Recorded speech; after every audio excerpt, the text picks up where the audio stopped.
Welcome back to Avenue's 8-week 12-step workshop. My name's Joe. I'm your host again.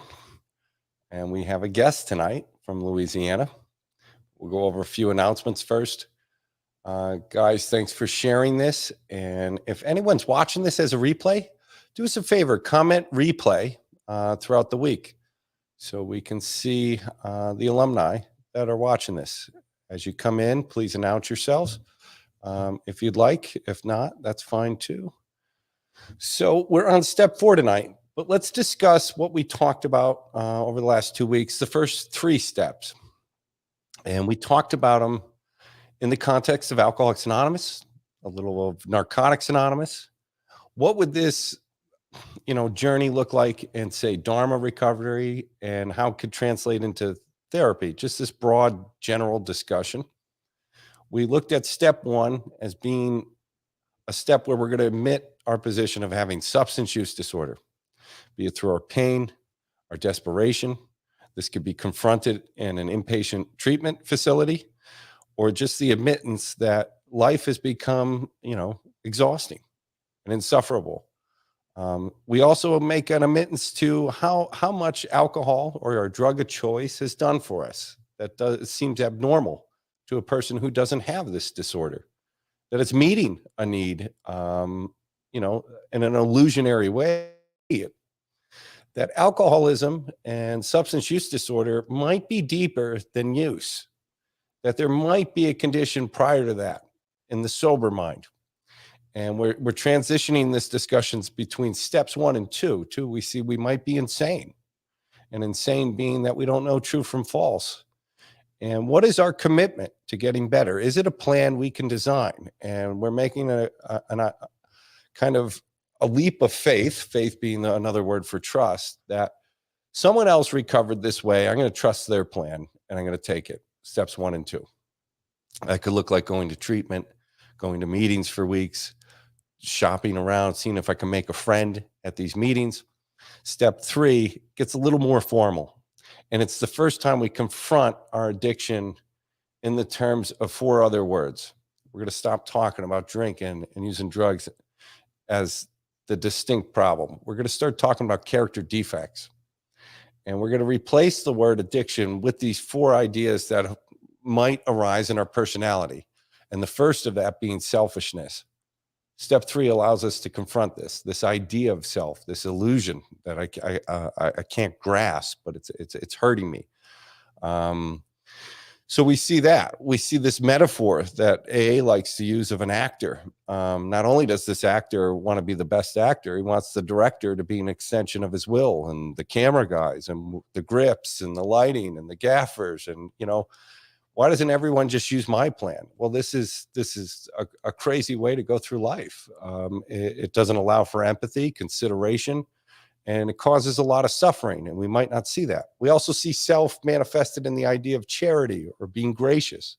Maybe we're up to something different. We're still trying to serve ourselves. So we're challenging this idea. If we could start to bite that off, that something's wrong here, in between here, can we make a commitment in the form of a prayer or an oath? If you're not comfortable with some of the prayers that are offered, people usually do that together with a sponsor or a friend. And what you're committing to is that you're going to work the rest of the steps. And when you completed step 3, it's because you bought a notebook, a tablet, or a worksheet, and you're going to start writing step 4. That's when you know you're done with step 3. You're making a decision to now turn your will being that I'm going to follow someone else's plan. You're not surrendering much of your will. It's not like Stalin's asking you or something of that nature. Someone's offering you help, and you're going to follow their plan. And how much of your will is left? We're really challenging that idea. Like, what is free will if I'm addicted to drugs and alcohol? Am I even exercising something that's recognizable to will? So tonight we're going to talk about step 4. And before we do that, I forgot to do our plug. I just got a message from Recovery Mike. Let's thank Mike. Mike's on here tonight, engineering. I'm pretending I have an earpiece, Jen. That was just production value. But we're going to I want to ask guys, check out Hammock Readings. It's on Facebook and YouTube, or you could go to our website and put in your email address. We could send you one every morning. They're videos, 1 to 3 minutes to start the day or reset a day with an intention, like a daily reading. Some of the readings come from NA, AA, poetry, Rumi, prayers, thoughts of meditation. Check them out. We'll be shooting a new season soon. And if you like it, please share. So tonight's guest is Jen. I got to meet Jen today, and we had a nice discussion about the steps. And it doesn't take long talking with someone that's in recovery, and you kind of know, okay, you got better the same way too. And we were discussing step 4. And tonight she's going to share her experience, not only of who she is, how she works step 4, and why it still works is because there's a fail-safe. She teaches other people. And that's the secret sauce of 12-step life. It's hard to stop working the steps if you're taking other people through the steps. Jen has a great story. She's been with Avenues for the last 2 years in Louisiana. And we both had the same experience of a great sponsor taking us through the steps in a way that could save us from our addiction. I lost control of my mouse. There it is. Bang. Let's meet Jen. Jen, you're up. Hi. Hi. So, step 4. Step 4 is like the most important step. I wanted to get through it as quick as possible because last time I got clean, I got hung up on step 4 and I relapsed. This time I was like, I gotta do it, and I sat down and I did it. It took me about 30 minutes to do it, like just went straight through it and did it. And I didn't enjoy it, but it felt so much better after I did it. Um, First, I wrote down my resentments of who I had resentments with. Then I wrote down exactly why I resented them, and then how it affected my sexual relationship, my personal relationships, um, my pride, my ambitions, all that good stuff. And then the most important part was what was my part in it, because it made me look at the whole situation different, because you play a part in every situation, good or bad. Um, and that really helped me see it a different way, and I was able to let it go a lot easier. So when I work with my sponsees, I like to get them to step 4 as quick as possible, because I know that it's hard and they like to get hung up on it. And so I get them to step 4, like I try to do it the first or second time I meet with them, and then and I give them a deadline to do it. And um and then I get them to read it to me, and after they read it, they're like, I feel so much better. And I know it was hard, because it's hard telling somebody else all those, fears and, what kept getting you loaded. So I feel like step 4 is very important, and I like to get through it as quick as possible so they can let go of that. Jen, do you find that most people, like, are they meeting with you and need more guidance, like how to write this down? Do you show them examples? How does that look? Absolutely. Yeah. I go over my step 4 with them so Mhm. they really get an idea of what it looks like. So when you're doing that, do you feel like, since it's a tough thing, if you're going to write, be serious about it, it's scary. Like carrying around a notebook, I'm writing down like a whole moral inventory. But you sharing that with them, do you find what develops immediately? Is there a trust that happens between you and your who the person you're helping? Yes, absolutely. And do you find that encourages them to be a little more candid, like in their fifth step? Yes. Yes. Whenever they're reading their fifth step, they're usually really nervous about it. Yeah. After they're done doing it, they feel relieved. Yeah. So writing this down, I mean, we're from Scranton, East Coast. You're Louisiana. I like the deadlines. You're like a publisher. That's Yeah. I hear that sometimes in meetings. If someone was balking, my sponsor told me I got to have it finished by head. Was it? Have you wrote resentment since you did your initial fourth step? Has there ever been cause to write another resentment down for yourself personally? Yes. Yeah. Definitely. And I feel like I'll have to work a step forward for the rest of my life. Yeah. See, that's the funny thing. You're almost tricked. Like you're getting a tool of you want to have mastery over after a while for long-term sobriety. And like writing your life down, it's not new just because of Alcoholics Anonymous. It's almost Socratic. Like I'm going to finally measure where truth meets fiction in this private life in my head where I've been a victim of all these circumstances. And you can see then it's me killing myself. The way my perspective, my ability, I've just detached from any shared reality. Hmm. Even with people I love, I just can't get back to what would make this feel resolved, all these relationships.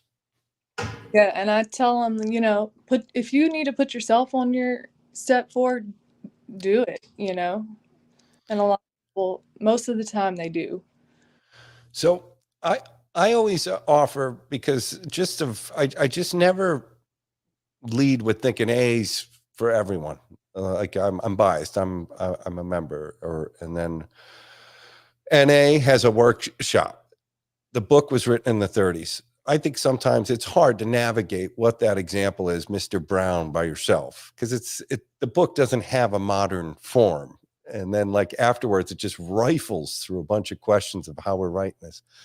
The experience really needs to be had between two people, at least in that context. Now, do you feel like you're answering a lot of questions with someone? Yes, and I try to relate with them because when they feel like they're understood, it gives them a little bit of peace of mind and trust also. Yeah.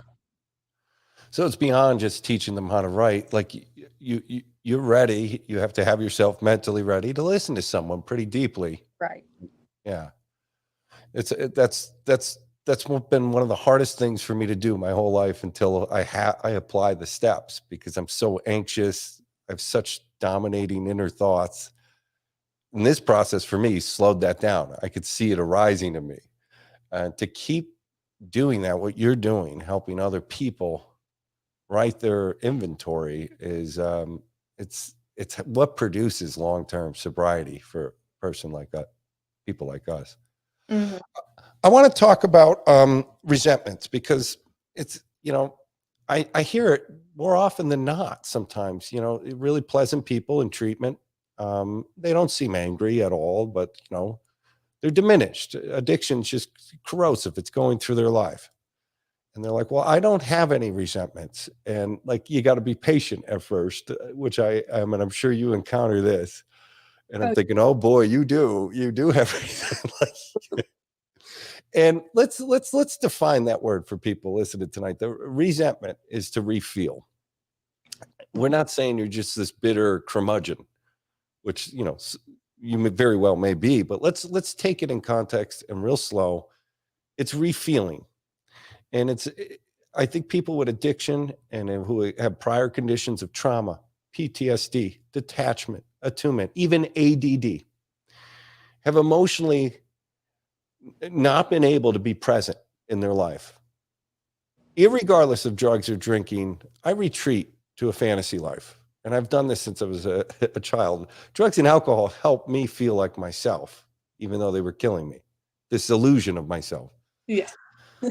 I think resentment, it's always, you have to teach people what it is sometimes. They think it's just this vitriol position against someone. You could very well resent someone you love and you're living with. or someone you care about, or someone you don't think about often, but you just have this subconscious role comes out of you when you're around them. This is a resentment. And this is a story that you've only in your life by yourself have gotten to the second column, the cause. I resent Angus, cause. Like say from AA, his attention to my wife, he's trying to take my job. And I've only gotten to this column. That's where I get to at the bar, and I could find allies. Yeah, that guy's a jerk. Yeah, but that's not where the relief comes in. Tell me where the relief comes in. Well, when you write down the resentment and then you put your part, you got those side by side, and you're like, well, I did play a part in that because I allowed that person to do that. Yeah. You know. Or maybe you set the ball rolling in subconscious tones, the way I speak to people, carry myself. So did you see patterns in your fourth step, and do you happen to see them in other people's? Like, is there a clear, what does that look like? Like, what do you think you're looking at? It's mainly like the victim mentality. Yeah. And you know, I was the best at playing the victim, so now I can see it, and I like catch myself, if I feel like I'm playing the victim, and I have to retrain my brain not to think like that. And so I'm able to explain this to my sponsees, and help them grow. And I love watching them grow because they don't see it, but I can see it, Yeah. When did you how long were you sober when you wrote your fourth step? Oh, I think I was like 3 months sober. 3 months sober. And how long were you with your sponsor?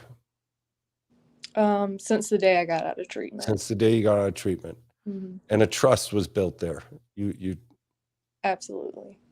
Let's dial back before we get back into the fourth step. Like picking your sponsor, because that's key to understanding how to write a fourth step. Yeah. Because you're going to go right into step 5, and it's more likely you could be doing it with your sponsor, maybe a clinician, a therapist, say you have trauma or something. But let's talk about, how did Jen pick her sponsor? Tell me how that happened. It's funny, I was not very pleasant to be around. I really don't think many people are, but some people are. Yeah. But I'm one of them. And I was going through the med line, and I was talking to the nurse, and she was like, "Do you have a sponsor yet?" And I was like, "No." And she was like, "Where do you live?" And I was like, "Slidell." And she was like, "I know who you should ask." And she pointed to Ashley Duncan, and I was like, "No, I'm not going to ask her, just because she told me to." I was like, "I'm not going to do it." And then, like, a couple of days later, I was outside, and Ashley Duncan walked out there, and I was like, I asked her to be my sponsor. And it was off from there, we related a lot on a lot of things. Our stories, Yeah. were, very similar. So she like understood me, and the connection was made. right, the connection was made. And she's still my sponsor to this day, Yeah, she's a special person. You lucked out. I've met Ashley on here. She's committed to service professionally, personally. You hit the lottery. Like, I've learned so much from her. yeah. So you got to find a sponsor you trusted. So you were trusting the guidance, and then by the time it came to the fourth step, it was kind of just procedure. Maybe I don't want to do this. I don't like writing, but you want it to get better. You want to go all the way. Yeah, I wanted what she had, Yeah. So was this the first time you write a fourth step? Well, describe to me in your own words. The fourth step, you do your fifth step, because it's hard to parse. And we're going to talk about the fifth step next week, but let's jump ahead. You write this down. You finally sat down. You just started writing with her guidance. You go and have a discussion with her. And Yes. what And would what in the next 24 hours after doing your fifth step, what would you describe your experience being? oh, I was anxious, it was almost like I had a hard time letting go of all that. Yeah. Um, and then like when I woke up the next day, I felt relieved. Yeah. And did you kind of finish this with the idea of the fourth step prayer? Is that tradition out in Louisiana? Did you guys did she We start to prayer together. Um, I think it was the third step prayer though. the third step prayer? Yeah. Um, so you do the third step prayer. In the book, there's this section that where it's like, save me from being angry. This person I resent, man or woman, um, they may be as sick as me. They may be a sick person. That we're Yeah, almost being, did that. yeah. I always found that like my mind was closed. I was like so uh, just aware of what I was talking about with my sponsor. Again, going through this process that I almost forget what they're prepping me for there. Like I'm going to. I had no idea. Like I'm going to have to make amends to these people. It was like a trick. It's tricking me. A guy who has a super large ego that's killing him. It's tricking me to think, can people be like me? And maybe they deserve the same forgiveness that I might want myself. I experience that now when I write the fourth steps because I still write them. Mm, It's a tool that I don't want to lose because you just don't know when you're falling asleep again. right. I want to stay awake. I kind of position it that way. So taking people through the steps, do you find most people in your area, what is it, within the first year, they're kind of writing a fourth step, Jen? Yeah. With me, I try to get them to do it within like the first 3 to 6 months. Okay. And on average, do most of them do their fifth step with you? Is that kind of tradition there? Um, I would say more, go back out, Yeah. but ones who do it, you know, most of the time I see them make it. Yeah. Like they get a lot further along than the ones who don't. Yeah. Yeah. It is a turning point, I think, in 12 step life, both fellowships. Um, I was going to Dharma recovery during the pandemic online. Um, and they have the same process. So does Refuge. They kind of split into factions, but they have like a litany of 30 some questions of taking this inventory annually. And I found that interesting. Once a year with your sponsor, your mentor in that organization, you take an inventory of your life. They break it down in a more Eastern kind of language, but it's the same thing. Um, one thing I'd like to announce is that if you are at this point with your sponsor, um, you can reach out to us if you need guidance or forms. Russell Brand has a form in the back of his book. Hazelton produces one. NA has the workbooks that you can work with. But in the end, it comes down to what Jen just kind of described. You ran into a sponsor, and you're going to trust this process. If it's your first time going through it, take the guidance of your sponsor. I mean, it's worth writing down. I mean, is this how you recover from a fatal illness? My God, we got off cheap. And why do I avoid it so much? Because it's forcing me to invite power back into my life. If my problems are my making, and even these scenarios maybe where I've been harmed to no fault of my own, well, how am I going to change my perspective on this? Starts to begin in step 4. And the questions Jen was mentioning. We look at this from an entirely different angle. Where was I selfish? Where did I arouse jealousy? Who else did I hurt? So sometimes, even with one resentment, if you answer that question, you might have 3 amends attached to 6 amends with that resentment. other people get hurt. I mean, I had petty resentment. Say I had one in AA. One guy, did I gossip about him? Maybe, yeah, maybe I did. So there's two other people maybe I affected with my resentment of trying to persuade them. So you could see how complex this gets, and you have to experience the fourth step. It's hard. I want to intellectually unpack things my whole life before I take a risk, and this isn't one thing that you want to get stuck doing that with. You want to experience it. You really want to trust someone. Guys, let's ask some questions. I'm going to keep talking to Jen, but if you have questions, Mike's going to put some on the board. Big shout out to Recovery Mike, who's engineering and producing the show for us this evening. Let's see if we have any questions, Jen, and we'll start seeing if we can field it. I'm going to take a look. Oh, a lot of you brought the whole team from Louisiana. I think the whole state's here, Jen.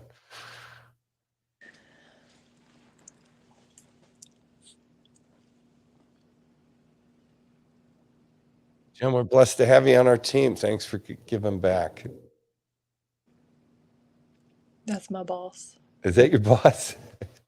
Oh, yeah. Yeah, I've met Rod. He's awesome.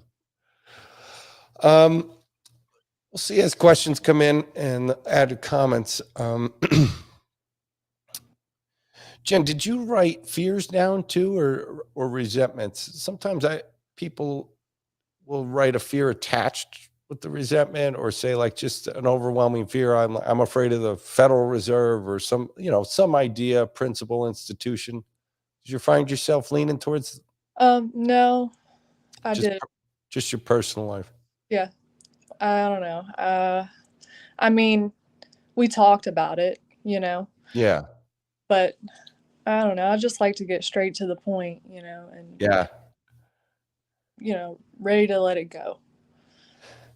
Did you, when you wrote your first fourth step, just I'm trying to be curious The about. first time I worked with a sponsor, it was different than this time because each sponsor Yeah. does it differently. Yeah. Yeah. It's just, it's kind of generally the same thing, but yeah, I'll hear little nuances with different people, different areas, different formats. But in the end, it's achievement. We're connecting with another human being, and we wrote a script to tell our entire life story. Who are we really? And how do we walk away from this not feeling shame? And are we ready? Do we have the guts to make restitution with the help of our friends and support of our community, the recovery community? And I think that distinguishes long-term recovery over, getting a year, 3 months, because one of two things happens if you work the first 3 steps long enough. You drink or use, or you work the fourth step. And once you get past the fourth step, it's like, you don't have much to go. You just make your amends and finish reading. And, 12 steps, it seems like that's a lot. It's overwhelming. But after you do it, it's really not as much as you thought, and you get so much relief from all of it. Yeah. So I want to go back to that idea, like seeing a pattern in some of these. You write down, you went right to the meat and potatoes, main course. You started writing. Mm-hmm. And in that, did you find even in smaller relationships, say you have big resentments, like all of us, first boss, first heartbreak, mom, dad, did you notice a pattern like these original, maybe first 10 resentments of your life start to repeat themselves? Like regardless of who the person is, kind of, they start to make these scenarios. Yes. Yes, absolutely.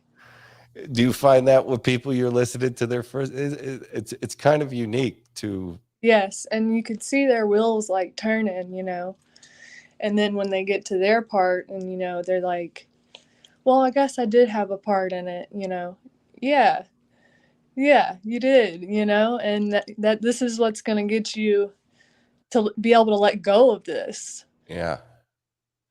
And so you gently like probe around a little bit if people are hedging a little. Yeah, I listen to them, you know. I hear what they're saying, but I want them to see what their part in it is also, you know. Yeah. Yeah. I mean, to refeel the idea of resentment, I mean, just in the statement of the word alone, it means it's going to repeat. You're on a loop. Your, Yes. your brain has carved out some pattern of how all relationships are going to go because of probably my first 10 resentments. I'm going to go match the world with them now. Like this is the condition of my mind. And it's going It's to keep happening unless you change yeah. behavior. And it gets, I think there's even weirder problems in long-term recovery. You start to get savvier how slow you'll let a resentment creep in. Like, oh, well, I'm kind of right here. Like this guy, and I'm lucky. I have a sponsor that, we have a good relationship. If I'm right in resentment, what did you do to help this person? It's usually the first question. Like he disregards the whole, like you know what you're doing. Like, don't pretend you're asleep. Let's see if we have a question for you in both your opinions. Um, so, Jen, you go first. Tell me what Louisiana. Let's answer this again. How long should or could the fourth step take? In my opinion, I don't think it should take more than 2 weeks. Okay, lightning. Um, I have a strange caveat. I think it could be done absolutely within 2 weeks. I think it could be done in 30 minutes, Jen, like you said. I find guys I connect with, I relapse myself, Jen, after long-term sobriety. And it was brutal. It was humiliating. It was really hard to come back. I understood the steps, and I just didn't think that this kind of approach was ever going to work again. I was just crushed. And I went through one resentment at a time. And this isn't what I'm not saying the book says this or anything, but my sponsor's intuitive. He kind of saw some approach and we started doing that. And I found that works. They're the guys I relate to in a meeting now that, like, since I've been back, someone who chronically relapsed or is just given up. And we write it all out. Like say it's like, I resent so-and-so, cause, effects, fear. And then when it gets to those questions that almost look like they're under the sex conduct, if you wanted to do a sexual inventory of your life, not that anyone's going to judge it, but like you want to put it to the test. Is it selfish or not? And we just want to concern ourselves with making that answer honest. There's a litany of questions after that. Where did I arouse jealousy, suspicion? Where have I been dishonest? And then the last question is, what can I have done instead? I started writing those out. Like if I get a resentment since that, I found doing that a couple times lets me think that way. Yeah. So I won't have resentment. Yeah. Do you find yourself thinking in that context before you ever have to? And then what happens just thinking that way? Like, what would you? I feel like it's a whole process, you know? Yeah. And then it becomes a habit, a good habit. So you don't fall back into the old habits of thinking, you know, the way you were thinking before. Jen, another question came up. What was your biggest realization during your fourth step process? That I'm not the victim, you know? Yeah. Like some are sicker than others and that's okay. Yeah. Got another one up here from Angel. Thank you, Angel. I heard a speaker say it took him 2 months and 30 minutes. 2 months of avoiding it in 30 minutes when he decided to get it done. Thanks, Angel. That's funny. Yeah, I hear that, especially with young guys around here. We have big groups.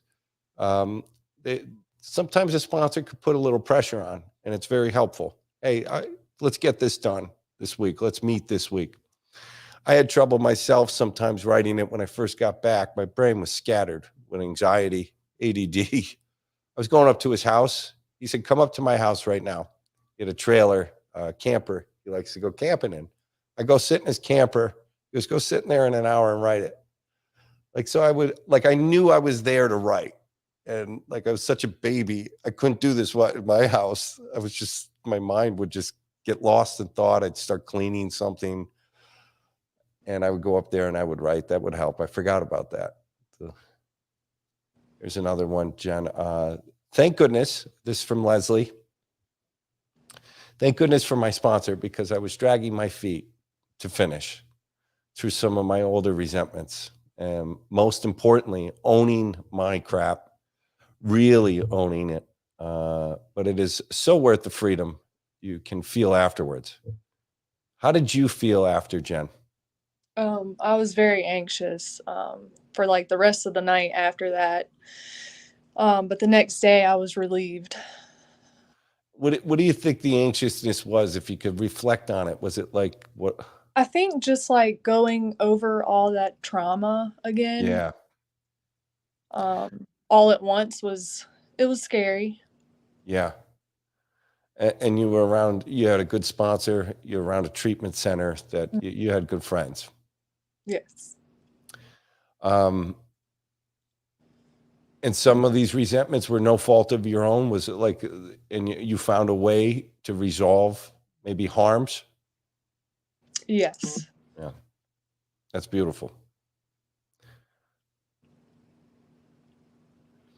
Okay, here's another question, Jen. Why do you feel a lot of people go through steps 1, 2, and 3 and become stagnant when facing 4? Because, like I said, going over all the trauma and fears and resentments all at one time Yeah, is hard. And then they start writing it down and they don't want to feel like that anymore. So they go do something else and they forget about it. yeah, Um, and you just keep pushing that away, pushing it away, and then eventually you're gonna relapse or do it. Like that's your two options, you know. yeah. It seems to be that way. I mean, easier, softer way, we say as broad terms, but that could look like just going to meetings, Right. just making a couple calls, going out for coffee. These are all great things, but they're not the work in itself to have an awakening. And we're not being spooky, being alert, being present in a life that's resolved. You could see it when it happens. You see it all the time. That's tough. It's tough to come around for a year and feel good and think, why should I write this? I see a lot of scenarios. It's because you're in new pain. You're 10 months, 6 months sober. You went through a breakup, or you're causing some new kind of mayhem in sobriety. And you have to get confronted. Are you going to go all the way? Steps 1, 2, and 3 only work if you keep going. Right. Oh, I didn't work the right first step. I'm like, well, no, you worked it too long. Just keep going. We got another question. How thoroughly do you feel step 4 needs to be done, from childhood or most recent, relevant? There's a lot of different scenarios. How would you explain that, Jen? That's a good one.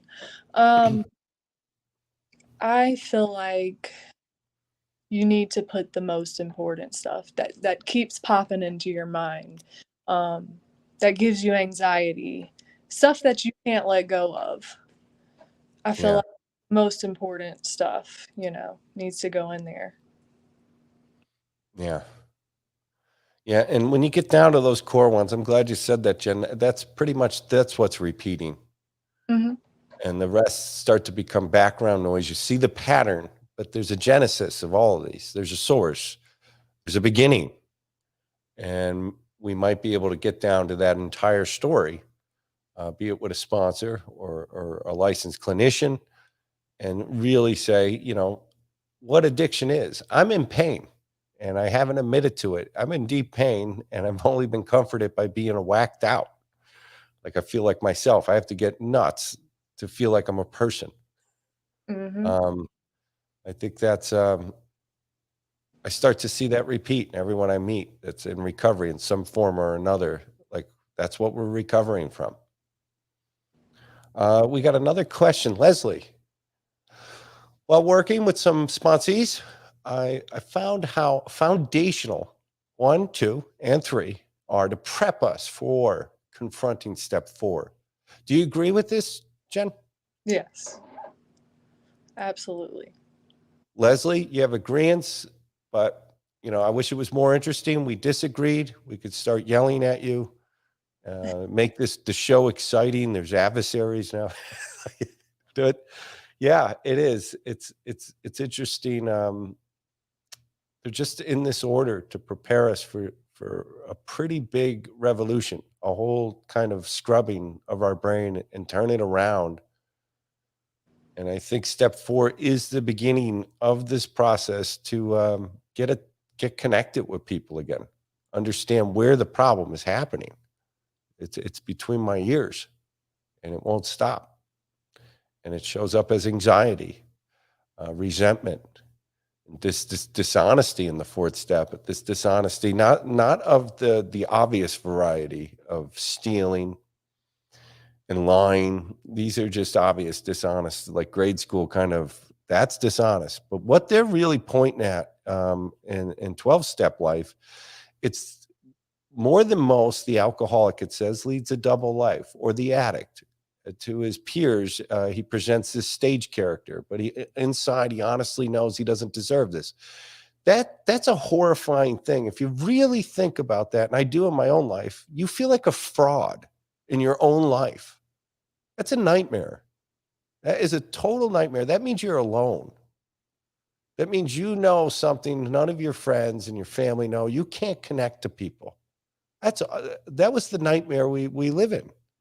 That's what addiction causes, and that's what we always want this relief from. The 4th steps, it's a shortcut. It's the long game to say you can be relieved of this dishonesty, this condition.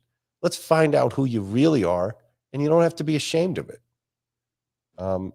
Because this scenario may not be your fault, but you could be responsible for it, and you could have power back. I think that's the shiny moment of this 4th step that you see, like you mentioned. You see people like, wow, I think a bell went off. I'm seeing something here. I'm seeing a way out. I'm seeing the real problem. It's not being drunk. It's my mind. I'm going to take a sip of water, Jen, one production break. Did you bring water? No, I'm chewing gum. Oh, cool.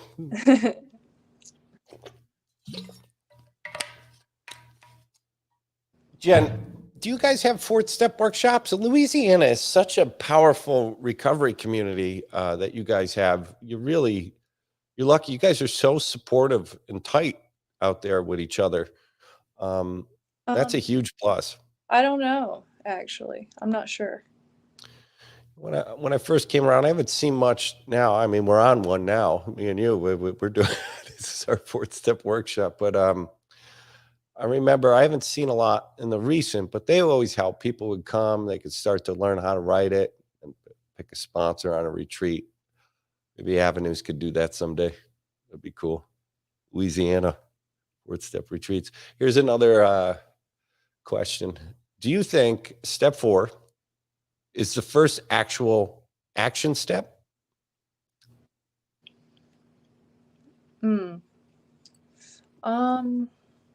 I mean, as far as like actually doing something, yes. But I Yeah. feel like step 1 is the most important. Yeah. I mean, you still gotta. I don't know. That's tricky. It's tricky. It's a gotcha question. Yeah. It could be. I think in reference historically, they'll call it an action step because it's in the chapter into action. But I think they're referring action now on our part. Besides discussion, giving up this cognitive process that happens in the first 3 steps. Some of the actions in those first 3 steps we always look at as going to meetings. Are you willing to call people, be uncomfortable, get numbers? Yeah, there's stuff to do there, but I think in context to saying action into personal recovery, now you're writing. You have to do something on your own time that's not in the meeting. It's not a panic call. I got a problem. Help me put this fire out. Now we're going to this is the first action to have long-term solutions to the crisis of your relationships in your life, and the problems that as we see them. You know, when I first came to AA, I wanted money. I thought money would help my problems. Yeah, I'm a drunk and I'm a drug addict. I know that, but I'm one that needs money to solve my problems. And that kind of ideal, you'll run out of time and you'll die, because one of 2 things will happen. Maybe I'll get money and that won't solve my problem. I'll create a new one. Or I think that is the true solution. I'm missing the 4th dimensional aspect of what waking up feels like, that I could start to now do the action in the 4th step, writing. So I was lucky. I had a sponsor that was patient with me as well. Nola. Here's something, Jen Russell. I got more relief when I would think of things and write them down than I went over it with my sponsor. Is that normal? Yes. I mean, you can continue working a 4-step that way. So you don't have to rework it like twice a year. Yeah.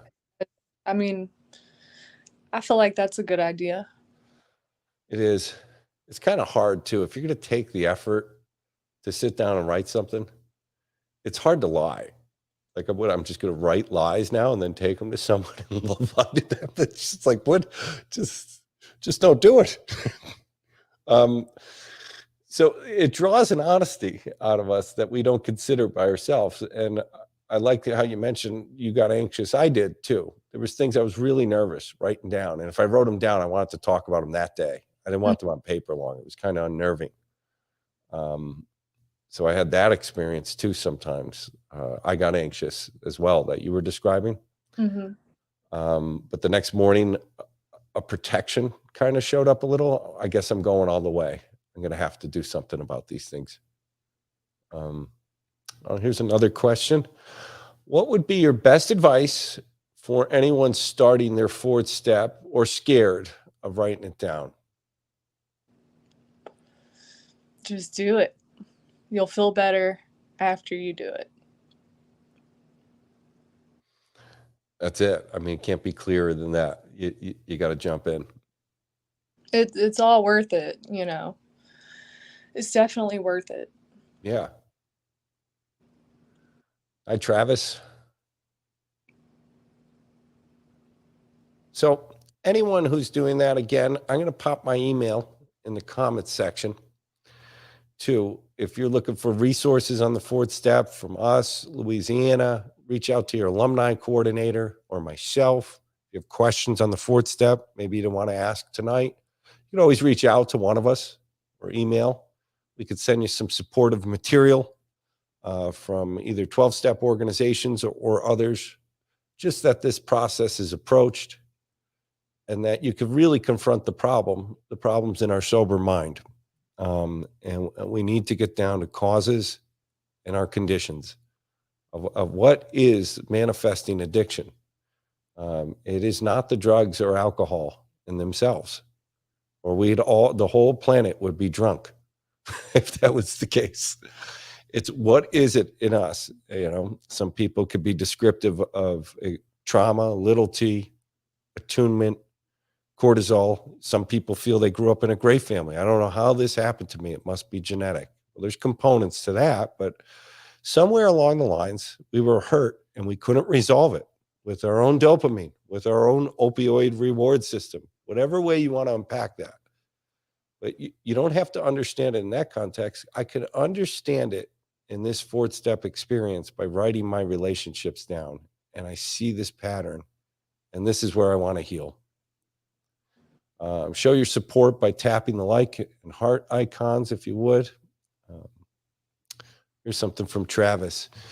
It's the mental relapse that happens way before the end result of relapsing. Jim, we've got people who haven't gotten to the fourth step with you, right? Do you start to see some kind of warnings that this is coming? And Yeah. what are they? Usually they start asking for money. Yeah. Yeah, that's not allowed. Well, that's yeah. Just like falling back into old behaviors, Yeah. that got them where they're at in the first place. Um, Playing the victim card again, wanting, me to feel sorry for them or somebody else. Like, and it's a tight community. Yeah. Everybody talks, so we tell each other everything, and we kind of Yeah. get together and try to talk to this person and try to help them reach out, like, let us get you a bed, let us help you. Yeah. Yeah. I guess you start to see they want other problems solved first before I could write a fourth step. And it's kind of putting the cart before the horse. We have to be sober, house, no house, wife, no wife, whatever the scenario is, we have to seek this awakening first. The rest is easy. That's the easy help. Get filling it. And if that's what someone wants first, it's hard to start to tell them that you're going in the wrong direction. Right. This crisis, it's a scam again. I also like that you mentioned, you guys talk amongst yourselves. Mhm. And I used to hear at meetings, people who are sensitive, this is gossip. Well, everybody knows my business. It's not, it's a community. Yeah, we're trying to save your life. Yeah, exactly. And it says that in the book, like from early 12-step life, we talk about each other in a great deal. But here's how we talk about each other. It's with an atmosphere of love, Right. kindness, concern. And gossip, you believe it or not, is a way you talk and gossip when you have a total disregard for the truth. I mean, that's the definition of gossip, disregarding truth when talking about someone. So someone being concerned about you isn't gossip. It's might feel foreign because you haven't felt it in a while, but it's concern, and we care about you, and we want you to get better. We don't want you to get hurt. Right. Here's something from Leslie. Hi, Leslie. I like knowing I can't BS my people in recovery. I want to be called out. Right. I'm on my way to a relapse. Have you ever had to do that, Jen? Yes, many of times. Have you ever experienced that? Like maybe a push or a challenge from a peer or your sponsor in 12-step life? Did anyone ever, what does that look like? On my end, Yeah. I don't know. I was really good at like hiding it. Yeah. Yeah. You had to come and admit it yourself. You hit it. Yeah. Yeah, I'm good at that too. My sponsor, I could be on here tonight teaching the steps, and I know the steps. You know the steps, but he doesn't give a shit. He's like, when you work them in your house is the only time that it counts. And I get called out easy by my sponsor. Has a great relationship. He knows me now. My wife knows me. She's not alcoholic. She'll tell me when I'm not working the steps. Like Yeah. you're not well. And so I have people that love me, understand me, are patient and tolerant with me. I have to do the same, like you've discussed tonight. We got to do this with the newcomer because you can't keep this. You can't keep the benefits of a fourth and a fifth step if you're not teaching other people. That's the paradox of this entire process. You have to give it away to keep it. Right. And that's where all the magic happens. Yeah. From Troy, he said, "Great job, Jen. Love you. So proud." Troy Shockley. We're kind of winding down a little bit, and we're wrapping up soon. Is there any comments or anything you want to ask Jen before we leave in the next few minutes? Please reach out to any one of us for resources, questions on sponsorship, steps. If you need help tonight, please reach out. If you're in an emergency, definitely call 911. I'm glad to see all the people that have been coming out and alumni, this is a resource we want to keep for you guys, the place to come and talk directly about the solution, the 12 steps, which Avenues endorses as a 12-step principled institution facility. Please reach out and try daily hammock readings on Facebook, YouTube, or subscribe to them. Here comes a question. Travis, what causes a person to keep going back out after numerous times of working the steps? I feel like they missed something. I did. I can answer that from experience, Travis. Missed a whole lot. Travis, I've had that experience. I've had briefly 3 periods of sobriety, and each one of them had its own merits and different times in my life. One time I was 16 to 21, and I was 24 and stayed sober 14 years. How the hell would I relapse? I never thought I'd drink alcohol, use cocaine, or any drugs ever again.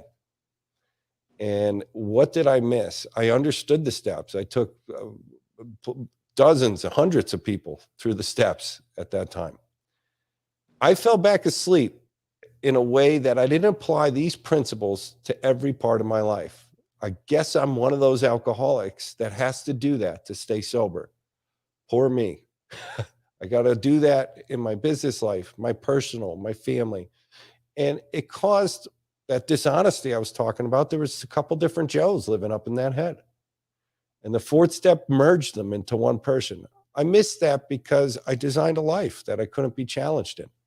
I started staying on the level with people, and having this private life going on in my head. And it showed back up as an addiction. I eventually drank for relief out of crisis. So it can happen. It didn't mean I didn't understand the steps. I just stopped working them in a manner that was truthful, and I didn't even realize it was happening. And 2 of you mentioned tonight, and Jen, some of us are lucky. We have people in our lives to challenge us and say, "Hey, Joe, wake up. This is wrong. Don't stop doing this." And that's what being in a 12-step community is about. So if there's no more questions, guys, I want to give a big, sincere thank you to Jen coming from Louisiana tonight to share experience, strength, and hope on step 4, and the people she helps, not only professionally as a behavioral health technician, the people she helps in her personal recovery. She sponsorships. You hear how this is being done. It's an active program. This does not happen passively. As much as I wanted it to, it does not. And Jen's a testimony to that. Jen, I want to thank you again. Thanks for coming out and bringing all of Louisiana with you. That's my people. Yeah. Guys, we're going to be back next week, Wednesday. We're going to talk about step 5. We'll have another guest to discuss this. So your homework this week is find out if you think you're on step 4 by going back and did I work step 3? I guess I didn't finish it if I'm not writing, if that's where you're at. And if not, ask your sponsor, when would I be arriving at this step? What does that look like for me? Start planning the rest of your recovery. Get active in it. Jen, thanks. Everyone be safe and be sober.